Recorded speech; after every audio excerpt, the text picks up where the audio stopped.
So yun mga boss, may testing tayo dito pang linis ng gulong. Ito, nakita ko lang to rito sa TikTok. So let's go mga boss, testing natin to ngayon. Sa mga nagtatanong lagi ng size ng gulong ko, ito 140 by 70.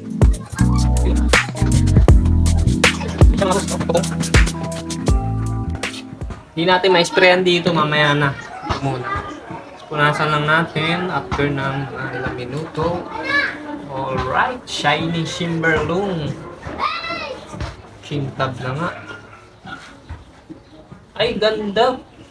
Effective mga boss. So, ito mga boss, kahit madumi pala yung gulong nyo, kaya kakagaling nyo lang sa biyahe, pwede nyong diretsong linisin ito kasi ito yung makakatanggal ng mga dumi-dumi, mga putik-putik. Effective, ang kintab agad oh. Diba? Parang bago yung gulong natin yan. Basta ito lang, wag nyong lalagyan yung gitna kasi baka dumulas.